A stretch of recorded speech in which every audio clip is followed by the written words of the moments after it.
Washington Watch News Desk. I'm Sarah Holliday, and here is the latest news. The UK hit the brakes on advancement of transgenderism.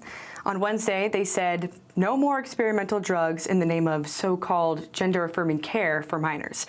UK Health Secretary Wes Streeting explained why. There is not enough evidence about the long-term effects of using puberty blockers to treat gender incongruence to know whether they are safe or beneficial. I am acting on the Commission's advice to put an indefinite order in place to restrict the sale or supply of puberty blockers through a prescription issued by either a private UK prescriber or a prescriber registered outside the UK for under 18s. British lawmakers now acknowledge how little there is to know about puberty blockers and hormone therapy. Much of what is known indicates they're harmful. So the UK is changing course. But the US is still pedaling down this path. In America, Dr. Johanna Olsen-Kennedy is a huge figure in this industry. After 10 years of researching puberty blockers, you'd think she'd have a vast library of findings. Olsen-Kennedy also received about $10 million from the National Institutes of Health. That's taxpayer money, by the way. Well, her study has produced results, but she refuses to share them. Republican senators are not letting her off the hook. They want the study published, and so they sent their second letter to the NIH on Thursday with this message.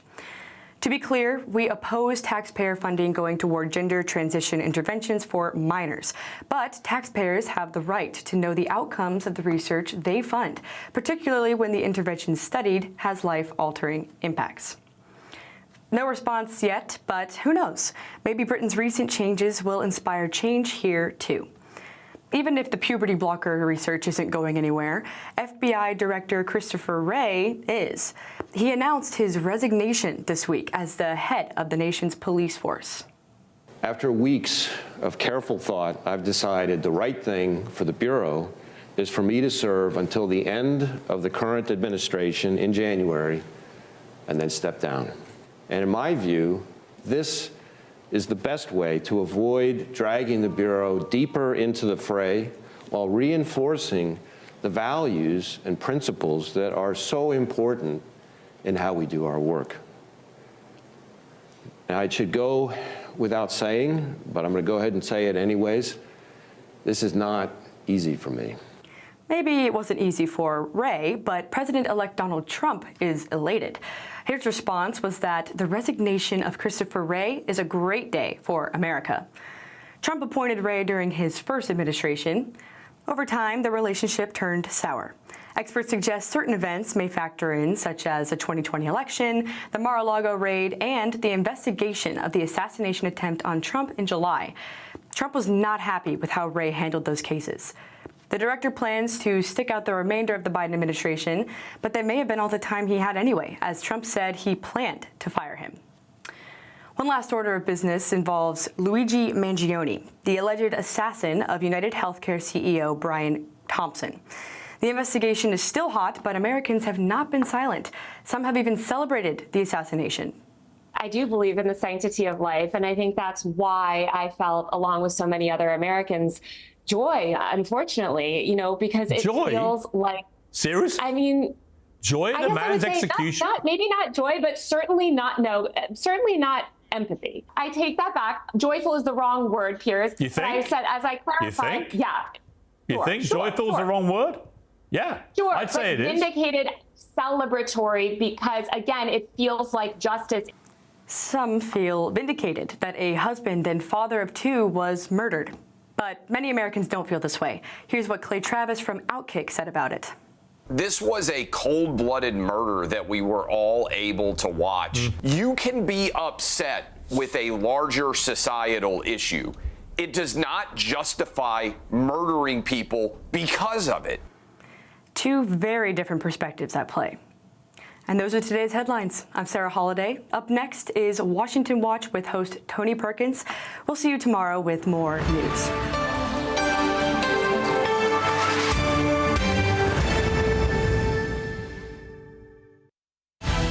From the heart of our nation's capital in Washington, D.C., bringing compelling interviews, insightful analysis, taking you beyond the headlines and sound bites into conversations with our nation's leaders and newsmakers, all from a biblical worldview. Washington Watch with Tony Perkins starts now. I've been on the Armed Services Committee. I've been on the Intelligence Committee now for 10 years, and we haven't gotten adequate answers from the Biden administration either. I can tell you the answers that you're not getting in public are the same answers that we're not getting in private. That was Arkansas Senator Tom Cotton on Fox News, seeking answers like so many others about the mystery drones flying over the East Coast. Welcome to Washington Watch. I'm Tony Perkins, your host. Thanks for tuning in. Coming up on this Thursday edition, Wisconsin Congressman Glenn Grothman will join us to provide the latest updates on the mystery drones, and he'll give us a wrap-up of the week as Congress prepares to head home for the weekend. And yesterday, the UK issued an indefinite ban on puberty blockers for teens, citing the significant risk for children and young people. FRC's Dr. Jennifer Bowens will be here with details on this decision and its potential implications for U.S. policy. Some say he's handing them out like candy, commutations. More broadly speaking, as we move forward to the next couple of weeks, he obviously is going to review with his team about other clemency decisions, and they're taking additional steps. That was White House Press Secretary Karine Jean-Pierre responding to questions about President Biden's record-breaking day of commutations and pardons. Meanwhile, some Democrats are calling on the president to issue a blanket pardon for illegal immigrants. Can he do this? Jeff Clark, Senior Fellow and Director of Litigation at the Center for Renewing America, will join me to discuss. And we've seen how Republican state attorneys general have played an indispensable role in pushing back against the Biden administration's far-reaching leftist agenda, from open borders to school bathroom policies to transgendering our children. But what role will they play in the incoming Trump administration, where they have a strong ally? Louisiana Attorney General Liz Murrill will join me here in studio. She's in Washington, and she'll join me. This Christmas season, Family Research Council invites you to join us in shining the light of biblical truth in Washington, D.C., across the nation, and literally around the world. During these challenging times, FRC serves as a watchman on the wall, defending faith, family, and freedom. And thanks to a $1.5 million challenge match, every dollar you give between now and December 31st will be doubled, enabling you to have an outsized impact. So here's an opportunity to stand with FRC as a prophetic voice for biblical truth by texting the word LIGHT. It's LIGHT to 67742. 67742, the word LIGHT, and together, let's make an eternal impact. Well, the Biden administration continues to insist that the mystery drones that have been spotted over parts of New Jersey, New York, and elsewhere are neither a threat to public safety nor national security, while at the same time stating that they still don't know where they're coming from or who's piloting them. So how can they be so confident that they're not a threat? Joining me now to discuss this, Congressman Glenn Grothman, who serves on 3 House committees, including the Oversight and Accountability Committee. He represents the 6th Congressional District of Wisconsin. Congressman Grothman, welcome back to the program. Always good to see you. Good to be on the program. I wish we were taking a topic that I had more hard answers about, but let's dive into it and see what we know and don't know. Well, I mean, everybody's talking about it. I even talked to the House Speaker about it this morning, and he hadn't gotten any information. So what's going on here? We have had staff meetings with Homeland Security, the FBI, the FAA, the Department of Defense, the Department of Energy, any agency you can think, and nobody will give you an answer. All they will say is they don't think it's a threat. And they'll say there's nothing here that would merit ever shooting one of these things down. So you have perhaps hundreds, certainly more than 100, of these drone-like things, and they won't even concede they're drones, that some of them may have a person in it, apparently. They say they're the size of an SUV, and it's been going on for 3 weeks, and all the plethora of agencies, of 3-letter agencies involved in this, their attitude is it's no big deal, it's not a threat. They won't say they're American. They won't say they're foreign. They won't say, are they a threat to, well, I assume they believe they're not a threat to other aircraft in the area. But it's very frustrating that this many government agencies are to some degree, and the state agencies in New Jersey are to some degree involved in this, and nobody knows anything. I'm getting a little bit maybe ahead of myself here, but I'm afraid it's just one more thing we've got to wait for poor President Trump to get in there and clean up, because we should know. Yeah, we should. I mean, and I've said this before as we've been covering this throughout the week, is if they don't know where these are coming from and who's piloting them, then how do they know they're not a risk? But if they don't know this, either they're incompetent in that all of the technology we have, we cannot find out who and where these things, who's flying them, where they're coming from. Or the second option is it's actually our government doing something and they're just not wanting to tell us, or they know something and they're not telling us. So it's either deception or they're just incompetent. Right. And if it is our government test flying these things, and why would it be that? Why would you test fly them, over populated areas in which they could crash, in which I would assume they could run into a helicopter, an airplane or something or other? And why would you be doing it over what now is up to a 3-week period? So it's very frustrating. And we had a private briefing a while back. We've now had briefings with staff representing just about every congressional committee you can imagine. And no matter who goes before them, they say, I don't know, we don't think it's a threat, but we don't know what it is. So how can you even tell whether or not it's a threat? As you mentioned, we don't know what it is. It just is, I think, a problem with the government. Yeah. It just is so bad, it's beyond belief. None of these agencies will say, hey, this is it. Here's a picture of it up close. Here, we're going to shoot down one of these things unless, they bring them down, whatever. They could announce that tonight, right? Tomorrow, we're going to be shooting these things down. That'd clear them up quick. But it's like the Keystone Cops. Right. And contempt for the American public. Yeah. I mean, I would certainly want to know what's going on in there. And I live in New Jersey. Total contempt from Congress, because so many Congress, including myself, members of Congress, have asked questions of these folks, and they refuse to answer questions on this or almost anything else.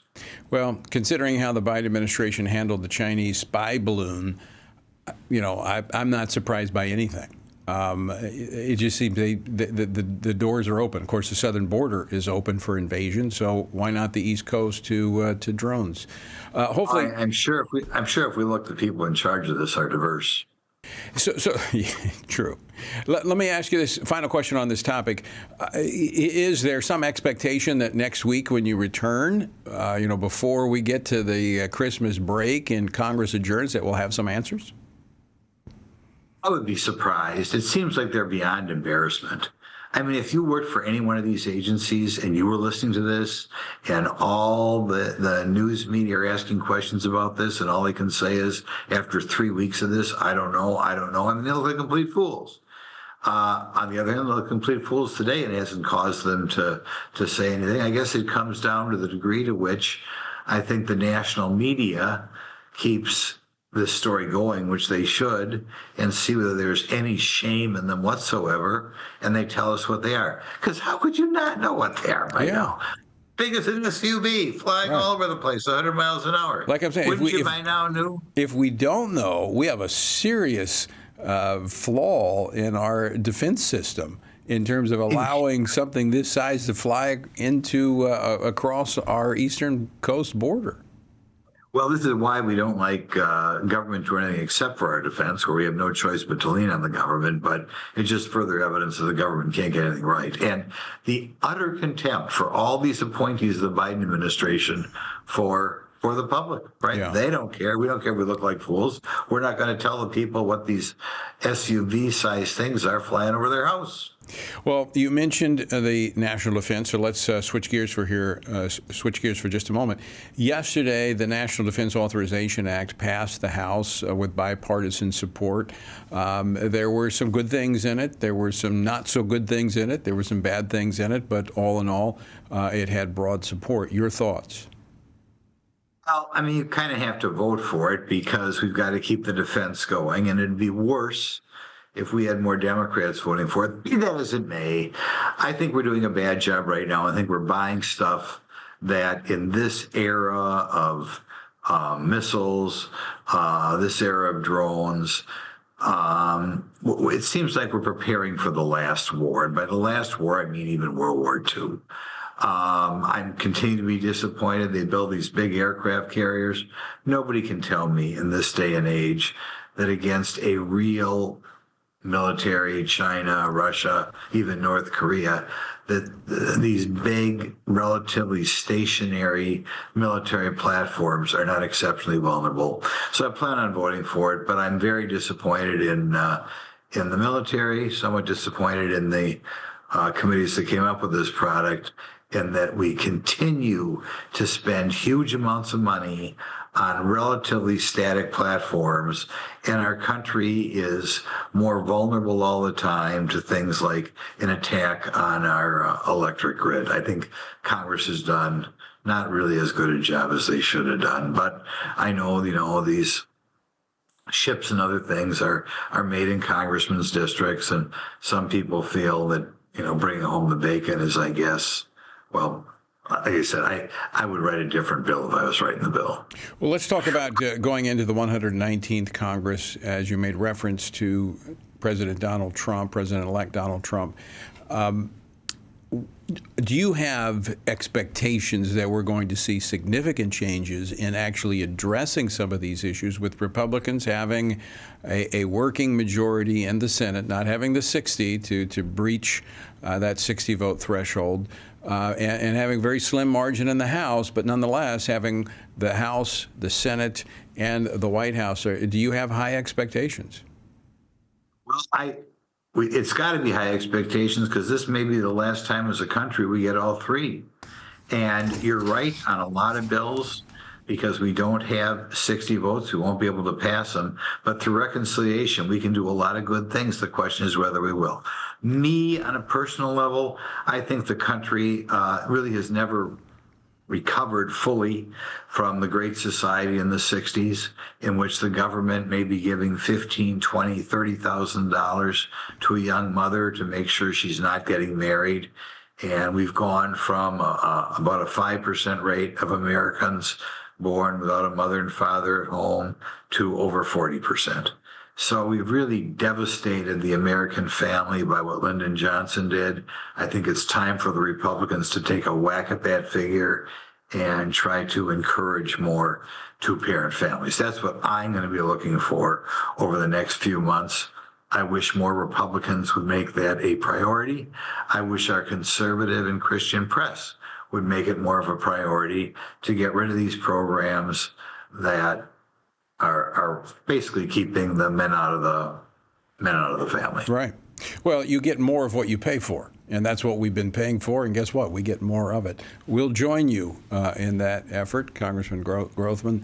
Thanks so much for joining us today. Always great to see you, and if I don't see you before, have a very Merry Christmas. Love to see you. And he's absolutely right. We need to go back and look at these policies. Hopefully, the Department of Government Efficiency will look at them, because we've spent over $1 trillion on the so-called war on poverty, and guess what we've gotten? More poverty. All right, after the break, I'll discuss some good news coming out of the UK.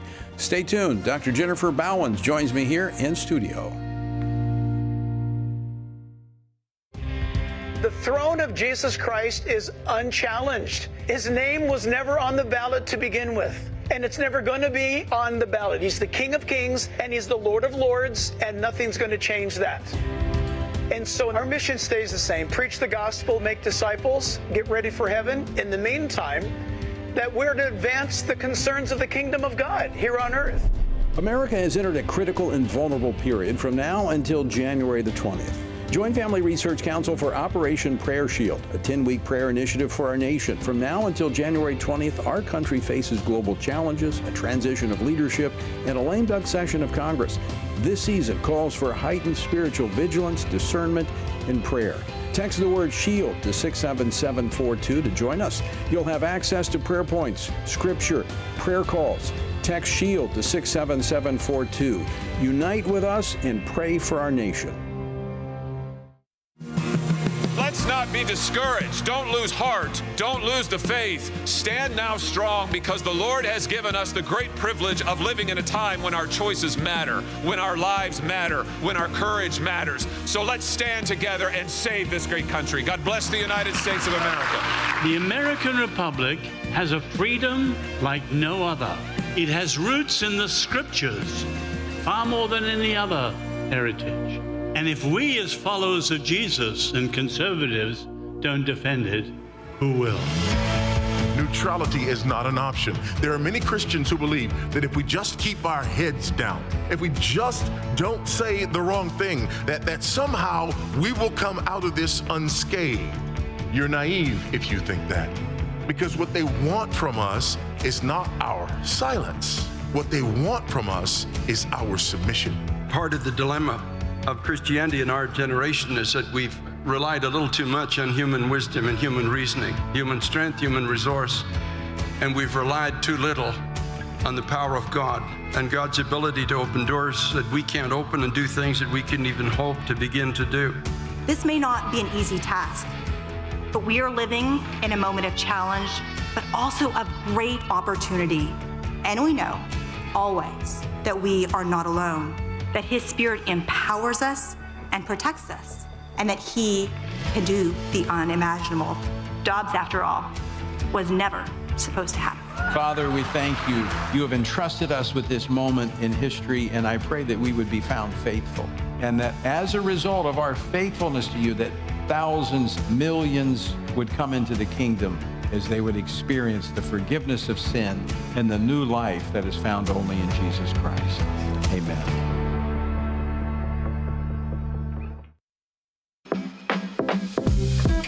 Welcome back to Washington Watch. Good to have you with us on this Thursday. The website, TonyPerkins.com. But a better place to go is the Stand Firm app. If you've not yet downloaded the Stand Firm app, go to the App Store and get the Stand Firm app, and you can watch Washington Watch on your smartphone anywhere you go. You can also get the Washington Stand news feed. Get news and commentary from a biblical perspective, and you can get Stand on the Word every morning. So go to the App Store and get the Stand Firm app. Some good news out of the UK. In fact, you can read this on the Washington Stand, where the use of puberty blockers for minors under the age of 18 has been indefinitely banned. That's right, no more. The decision announced yesterday follows a review by medical experts who've consistently highlighted significant safety concerns and noted the insufficient evidence on the drug's long-term effects. Now, critics argue that the ban is discriminatory, as puberty blockers remain available for other conditions. However, the British High Court upheld the restriction earlier this year, and the policy is set to be reviewed in 2027. So will this latest news receive the attention it deserves here in the United States, and might it shape policy here in our country going forward? Joining me now to discuss this, Dr. Jennifer Bowens, the director of the Center for Family Studies here at FRC. Dr. Bowens, thanks for joining me. Good to be with you. So this is some good news. Yeah, it is good news. This is really good news, and it comes on the heels of country after country banning these, what's broadly referred to as gender-affirming care. And there's nothing really wonderful about it, so we shouldn't use the word care, right, because it's nothing about care. So lay out exactly what was announced yesterday. So yesterday, their version of like NIH or Health and Human Services said we are banning puberty blockers specifically. And earlier I mentioned gender-affirming care. So this is one aspect of gender-affirming care. It's what you would give to a child who has what's called precocious puberty, in a sense where they actually need these drugs. Right. We're talking about banning drugs that are not needed by children because they're normal. There's nothing unhealthy about these kids. And so we're intervening where there's no health problem. And we're doing so in such a way that puts the children at risk, according to what these health experts have said in the UK. Yes. So the health experts, they determined that basically the risks are not worth the benefits. And what they outlined for us is that, one, what I just said, that the risks are not worth the benefits, but they also said something interesting in that they really have not given attention or care to those who want to stop puberty blockers and what that effect has on a child, or those who want to reverse the effect of these puberty blockers. And that's also a very interesting thing, because we're told in our country that these drugs have no negative effect and that puberty is completely reversible and all is well if you just decide that you want to stop this. And here the UK's scientific review is showing, no, that's not the case. And you haven't even paid attention to this. You're allowing children to go on these puberty blockers and very harmful drugs without attention to these basic things. So, Dr. Bowens, it appears as we look at what is coming out of the UK and other countries actually as well, compared to the United States, they're citing a lack of evidence to support these interventions, experimental interventions, and the United States is just the movement here is just kind of ignoring the evidence. Yeah. And I think one thing that's very interesting just in this whole conversation, and I haven't heard a lot of people talk about this, but it's, as a researcher, it's pretty mind-blowing, the fact that we have something that's a psychological intervention that's aimed at treating dysphoria. And here, with puberty blockers, we don't have any idea how that affects the psychology of a child who is suddenly halted from having a normal puberty. Right. And puberty is a time when you're supposed to not only understand more about your body, but how that interacts with the world around you. So sociologically, relationally, you're supposed to kind of grapple with that as your body is changing. So now we have this external intervention through a drug that's given to a child, and it's unnecessary. Mm-hmm. So we don't have any research that shows what's the impact of that. And that's a psychologically, and that's a primary question that should be asked. Well, that's one of the points related to that they brought up in the UK, was that they want to reform their gender services and center around offering holistic support for patients and their families. So when I look at that holistic, that's body, mind, and soul. That's dealing with the emotions, that's dealing with the psychological implications of what may have led to this. But here in the United States, preceding what we have now with 26 states that have banned this or have restricted the use of these experimental drugs, we had some states that have banned counseling. Right. So you lock these kids in, and you don't allow the parents to get the help that the child needs, the child to get the help they need in dealing with the underlying psychosis that's driving this. Right. And so there's just in that, we know that there's a real ideological push to get these kids to go down the path of transgenderism. And lock them in. Ism. Yeah. Right. Yeah, and we know some of the cases that are coming out that these kids were coming into some of the gender clinics with all kinds of pre-existing issues and traumas, and they weren't offered a single session or a proper evaluation. They were just told, this is a good path for you. So do you see this study, we only got about a minute left, do you see this study having implications for policy here in the United States? I am hopeful that it will have implications for the U.S. because, as the evidence grows, as people continue to do more and more systematic reviews, and they look at the literature and they see the evidence is lacking, and then the countries are in their policies are pulling away from these quote-unquote gender-affirming care, I think we're going to see pressure put on the U.S. to follow suit. Well, let's hope that is the case. Dr. Jennifer Bowens, always great to see you. Good to be with you, Tony. Merry Christmas. Merry Christmas to you, too. I couldn't tell it was Christmas. Yeah, right? Yeah, the red and green. All right. All right, after the break, I'll discuss some ideas that President Biden might be considering to preemptively just go ahead and give a blanket pardon to illegal immigrants prior to Donald Trump taking office. How realistic is this? Stay tuned to find out. It begins here, and here, and here. Every day. Before you stand, you need solid ground. Standing in a culture that wants you to surrender the truth won't work unless you have a firm foundation. At Family Research Council, we have that firm foundation, and you can find us standing. We stand for the value of all human life. We stand for the right of families to flourish. And every day we stand for your freedom to believe and to live out those beliefs both at home and abroad. We work with government officials, educating them on the issues from a biblical worldview. And when necessary, we hold them accountable. We equip Christians across America to be informed and to take action in their communities. With our daily radio program, television appearances, and vast online presence, we reach people where they are. We envision an America where all human life is valued, families flourish, and religious liberty thrives. And that won't be realized if we're not standing. Stand for faith. Stand for family. Stand for freedom. Stand with us at FRC.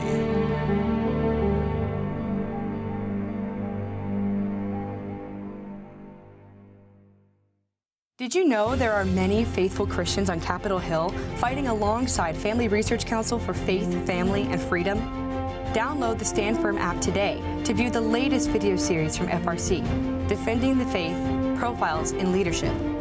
The series features exclusive sit-down interviews with our nation's leaders that go beyond the policies and politics to the events that brought them to Washington, D.C. Download the Stand Firm app today.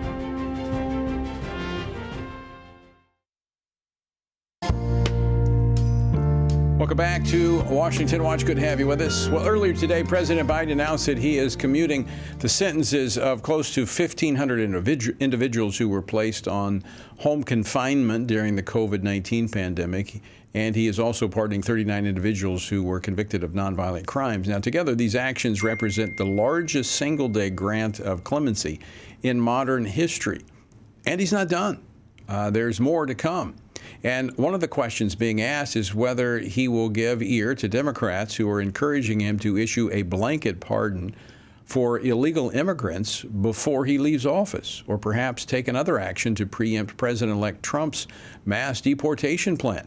Joining me now to discuss this, Jeff Clark, former acting Assistant Attorney General of the DOJ Civil Division, and now Senior Fellow and Director of Litigation at the Center for Renewing America. Jeff, welcome back to Washington Watch. Thanks for joining us. Thanks for having me, Tony. Good to be here. So let me start with this. How serious is this idea of a blanket pardon for illegal immigrants? Don't you at least have to name them? I think that Biden is putting this out as a trial balloon to see how it goes. And I don't think it's going so well, but he might do it anyway. I mean, I fully expect that he's going to be pardoning more questionable individuals like the sex criminal and a Chinese suspicious individual like he did today. I think he's going to be pardoning, large swaths of his own family before he's done and leaves office, just like he pardoned Hunter Biden. But on this one, I do have to say, look, as much of a conservative legal scholar and practitioner as I am, I think that the president has to be shown plenary pardon power, and that's what the Supreme Court has said. The only case I really know of where the Supreme Court has ever limited the pardon power is in a way that's actually not really a limitation. It's the idea that the president can't actually force someone to take a pardon, and that has consequences in terms of whether there are Fifth Amendment privileges that continue to attack. So if someone says, look, I don't want the pardon, I'm going to stay and I'm going to stay silent, right? You can't force me to testify. Maybe somebody does that because they don't want to implicate a relative or a friend or a business associate or something, then that can't be jammed down on them. But that's not really a limitation. It's more like just what is the consequence of how one accepts a pardon. But we've in the past had pardons that applied to classes of people. So, after the Civil War, we had a class of people who were pardoned. We had pardons for folks who had participated in rebellions, under George Washington that were in broad terms. I do think that this one feels very different, and it feels very different because it really is just a finger in the eye of Congress and prior presidents who passed immigration laws. It's just saying, we don't care about that. We don't like these laws, and therefore we're going to just lift the consequences of them. It's very much like the DACA program for Dreamers, where Obama just created a program that Congress never authorized to let them stay here. But look, what I think we can do is we can vehemently criticize pardons like this. And if that pardon for illegal aliens takes place, there should be screaming to the high heavens against the Biden administration and the Democrats, Tony.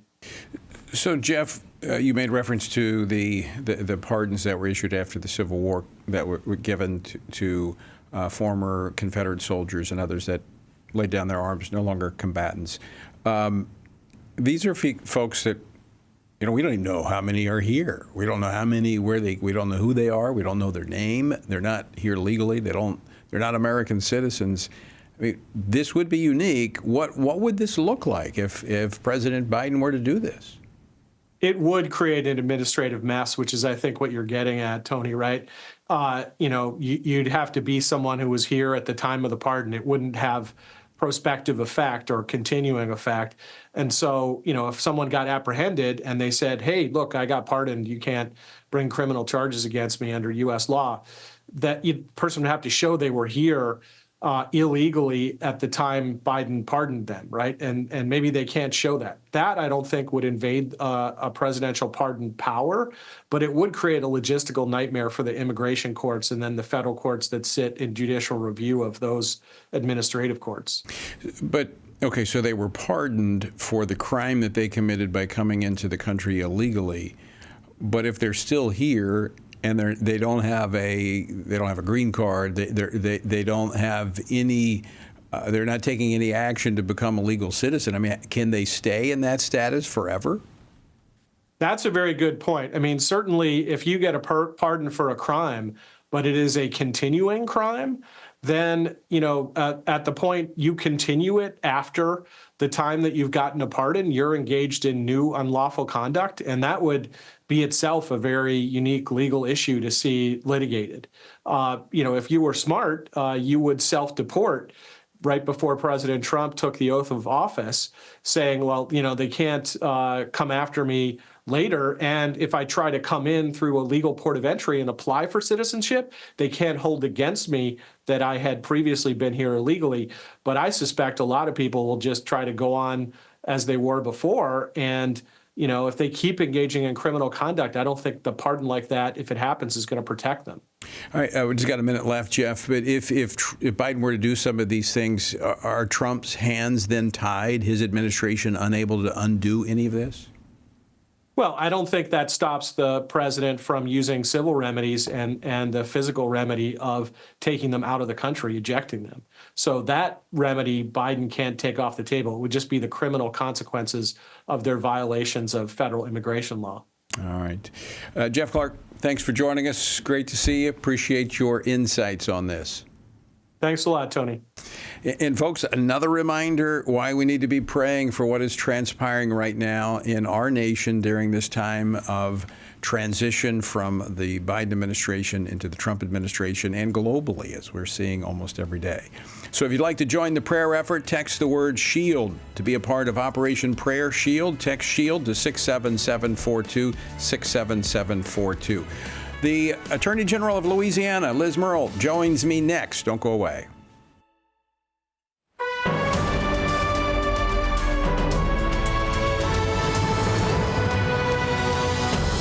Hello, I'm Tony Perkins, president of the Family Research Council here in Washington, D.C. Behind me is one of the most recognizable buildings in all the world, the U.S. Capitol. What does it stand for? Well, most people say government. But you know the Bible talks about 4 institutions of government? You know what they are? And do we have a republic or a democracy? Well, what do you say? Also, what about this thing, separation of church and state? Does that mean Christians shouldn't be involved in government? Guess what? We address those issues and more in our new God and Government course.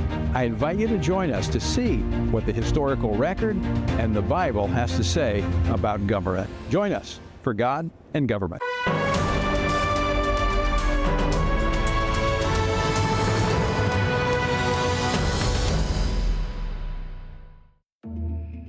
The world is hurting, streets are filled with crime, families are broken, sin is celebrated, and God is mocked. Everywhere we look, the wages of our sin are on full display. As Christians, we know that surrender to God's will is the solution to our biggest problems, but not everyone agrees. Even in church, we hear people say the most important thing is to be tolerant, that we shouldn't impose our morality on other people, and that loving our neighbor means celebrating what they do. But you can't do that. It's not that you don't love your neighbor, you do, but you care about God's opinion more than your neighbor's opinion, and this makes you different. In fact, sometimes it makes you feel alone, like you're the only one. But there is good news. You are not alone, not even close. Research has found that there are 59 million American adults who are a lot like you. There are millions of people around the country who are born again, deeply committed to practicing their faith, and believe the Bible is the reliable Word of God. But that's not all. They're also engaged in our government. They're voters. They're more likely to be involved in their community, and they're making a difference in elections. The problem is that a lot of them feel alone too. We want to change that. FRC wants to connect these 59 million Americans to speak the truth together, no matter the cost. If you want to learn more about this group and what it means to be a spiritually active, governance-engaged conservative, or if you want to find out if you are one of these SageCons yourself, go to frc.org/SageCon and take the quiz to find out. The world is hurting, and we have the solution. We can't do it alone, but we can do it if we work together. That's what we're working toward every day. Join us. Go to frc.org/SAGECON, SageCon, to learn more. That's SAGECON, SageCon, to learn more. Welcome back to Washington Watch. Good to have you with us. If you've not yet downloaded the Stand Firm app, I encourage you to go to the App Store and get the Stand Firm app. That way you can have Washington Watch wherever you go. You can also have the news feed from the Family Research Council, our Washington Stand, and our daily devotionals. Stand on the Word.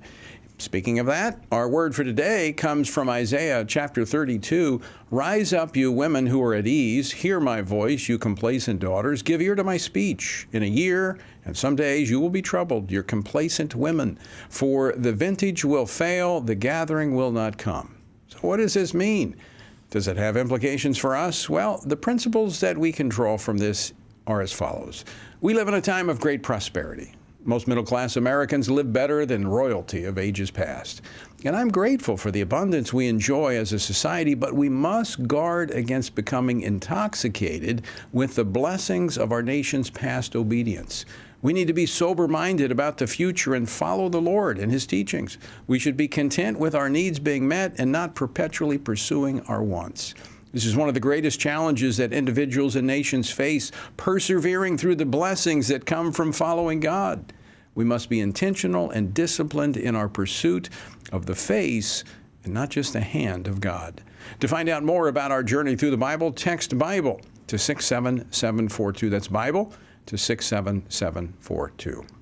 Well, since President-elect Donald Trump's decisive victory last month, there has been a lot of discussion about what a second Trump administration will mean for the Department of Justice, what it will mean for states across the nation, as we'll see maybe the federal government kind of pull back and let states conduct business for themselves.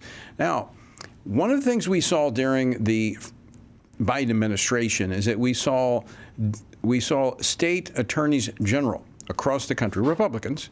There's about half the states. They spent a significant time and lots of resources challenging the Biden administration and their leftist policies. And they were quite successful in keeping them contained. Now, how will that change come January with an ally in the White House. Joining me now in studio to discuss this is the Attorney General of the state of Louisiana, Liz Murrill. Liz, welcome to Washington Watch. Thank you. It is great to be here in the studio with you, Tony. Well, it's good to have you here in Washington, D.C. In fact, we were on the commute up here this week. We're on the same plane, and you enjoyed all of the normal commuting problems we have coming up here, where we got stuck in Charlotte. So let's talk. I want to get into some of the cases in Louisiana that are very interesting, and even President Trump has weighed in on those. But first, you and your Republican colleagues played a key role in containing the Biden administration and their reach. I mean, it was a constant, nonstop. How does that change now?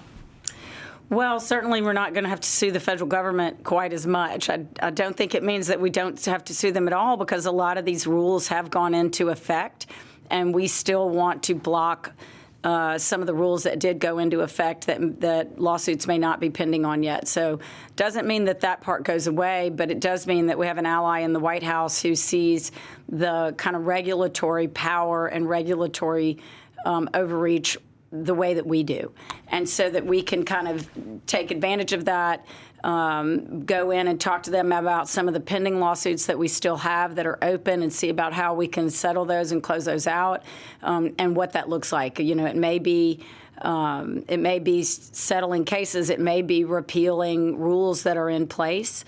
It might be, slowing down compliance deadlines and then engaging in a withdraw, repeal, and replace process through rulemaking.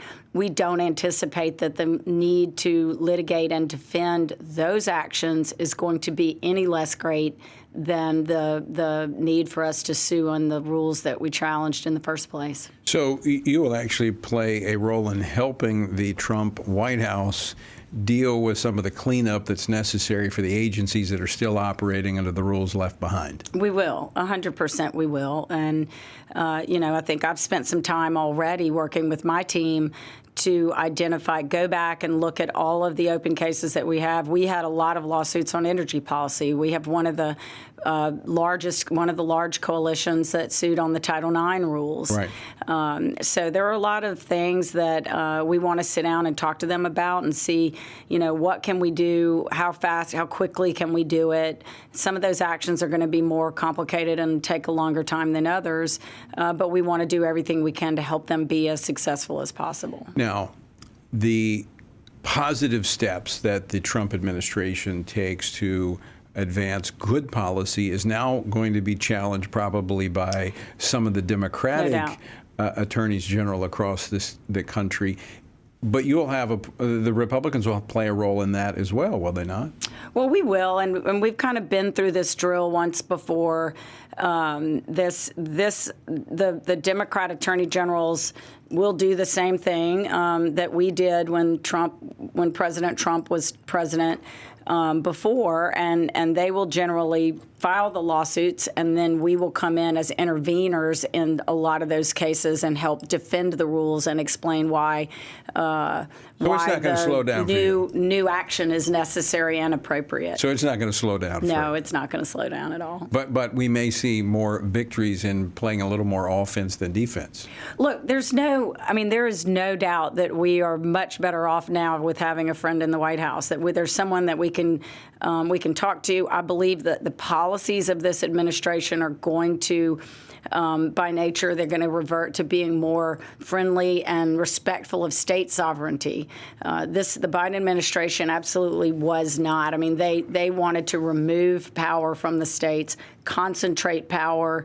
Even in the oil and gas sort of zone, they would like to concentrate more power in bigger oil companies and take it away from small businesses.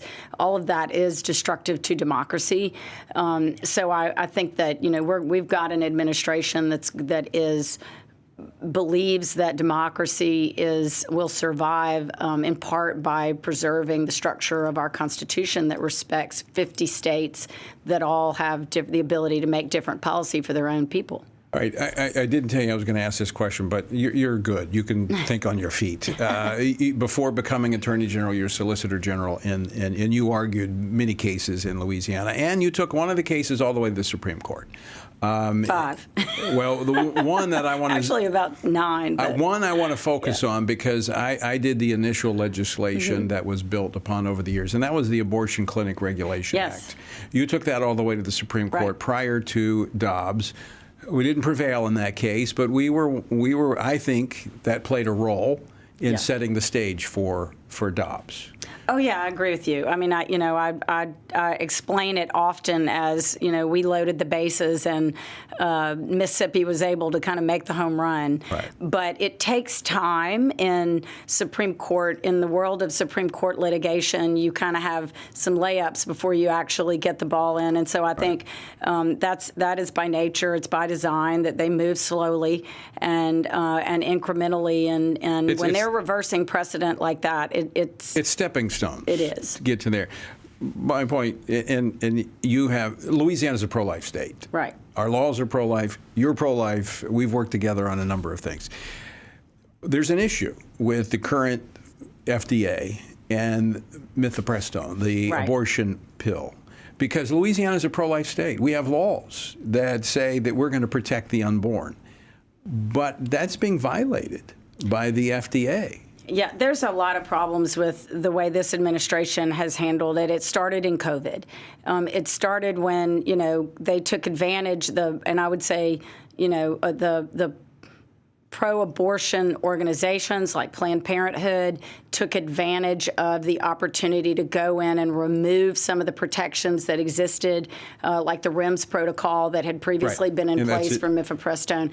And, that had a lot of advantages where they recognized that there is an inherent danger in inducing an abortion by the use of these medications, that more than half of them require additional procedures to complete it, and that women can become septic, they can hemorrhage and die. And so this movement that has been so aggressive to pretend like those risks don't exist, and then to push those pills out into our states and make them accessible by mail without any relationship with a doctor, it's very dangerous. And now almost 70% of abortions are being done through the abortion pill. So the FDA is the one that issued that order. What if that order is not reversed and we see that same policy under the Trump administration? Well, it's still illegal in Louisiana to prescribe those pills. I mean, you can prescribe them for other purposes, but not for the purposes of inducing an abortion. So the FDA can't change that. Our state laws still prevail when it comes to whether or not you can use those and have chemical abortions. But if they're coming across state lines by mail? Well, it's a different problem that we have to deal with. That is a federal problem. It is it's a crime. I mean, it's a crime in the state of Louisiana. It's a crime, but it's being allowed because of federal policy. Well, and I would expect that a new set of U.S. attorneys and a new set of people in charge, both at the FDA and HHS, but more importantly in the Department of Justice, is going to help us, allow us, and help us in enforcing our laws. Well, that goes back to the Comstock law at the federal level, where these cannot be mailed. It's illegal under federal law, too. Right. But they're doing it anyway, and the Biden administration has basically said you get a pass. Right. Okay. I want to go to a particular law in Louisiana that your office has been spearheading to defend. The Ten Commandments in public school classrooms. It's been at the district court. It's now at the Fifth Circuit. You had arguments, I guess, last month at the district level. District court level, that's right, on a preliminary injunction. So still an earlier stage, for non-lawyers, preliminary injunctions are still an early stage of the litigation, not supposed to be a final judgment on the case. But this judgment looks a lot like a final judgment. I think the judge intended it to be viewed that way. He also intended, I think, to chill any school board from complying with the law, even though only 5 school boards were actually defendants, and therefore only 5 school boards are subject to the jurisdiction of the court and to his order. But, we are on appeal at the Fifth Circuit. We were able to get the case expedited for oral argument, which means that we are going to be arguing it in the Fifth Circuit on January 20th. We've asked the Fifth Circuit to go en banc, so that means we would have the whole complement of active judges on the court ruling on the case instead of just the panel of 3, because there's some Fifth Circuit precedent that we think only the en banc court can sort out. So if they do that, we'll get a pretty good hearing, I think, from the Fifth Circuit, and the case will be teed up pretty well for the United States Supreme Court. So you believe it'll go all the way to the Supreme Court? I do. One way or the other, it will. I mean, if we win in the Fifth Circuit, then our law goes. I mean, then those, no other school boards are enjoined. All the 5 that were sued can implement the law as well, and that's not really going to be an outcome that I think the people who sued us can accept. So they will go to the Supreme Court if that happens. And so just so our folks, our viewers and listeners know, this would just, what this requires is a posting of the 10 Commandments. It lays out the size. It's got to be read, readable. There's no government money that's expended in these are given. So, people are publishing these 10 Commandments to post them in the classroom. And the argument against them is what? Well, I mean, I don't agree with the argument against it, but the argument against them is that it violates the Establishment Clause. That how they get there is where a lot of our fight is, because we think that you can comply with this law and apply this law in a way that is constitutional. And that kind of brings us to 2 cases that the Supreme Court has decided involving posting of the 10 Commandments. And in one, they said it was a violation of the Establishment Clause, and in the other one, they said it wasn't. And the one in which they said it wasn't was a case where it was presented in an historical context, and which means that we illustrate the 10 Commandments and how they played a role as in the founding of our country. It's pretty hard to deny that they played a role. Well, certainly our legislature overwhelmingly agrees with that, as I do, and I think that this is an opportunity for us to be able to put it in in a poster, a small poster that creates a point for talking, for discussion, for teaching. And, so I had a whole press conference and with about 15 posters that my staff thought of and we created, and we posted them so that we could illustrate to the press and in our briefs. We used them in our briefs to show that there are a lot of ways that you can apply this law and it still be constitutional, which means we should win. In a case that's challenging it, saying that there's no possible way to apply it constitutionally. It should be pointed out that the 10 Commandments were in public schools until 1980. And that's when there was a court decision that struck down the posting of the 10 Commandments. So this is not like new. It's just returning to that which maybe, given all of the problems we have in our country, maybe exposing the kids to thou shalt not kill, thou shalt not steal, might not be a bad idea. Well, and those commandments, for us as Christians, they're meaningful to us in a lot of ways, but they also are built into the law of virtually every country, not just ours, but every state, every country. The very Supreme Court in which you are arguing the case. The federal law. Well, the Supreme Court has in 9 different places, Moses and the tablets are there, and so there's a lot of teaching, I think, points that are opportunities that arise with this. But to the question of whether we can just post the 10 Commandments, I mean, we're going to test that precedent. Well, we are glad that you're there, Liz. You're doing a great job, and we look forward to tracking this. Thank you for having me. Thanks for being with us. And Merry Christmas. You too.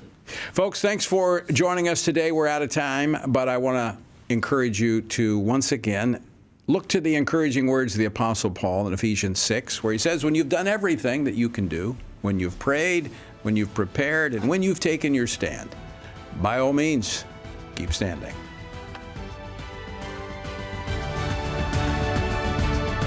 Washington Watch with Tony Perkins is brought to you by Family Research Council and is entirely listener-supported.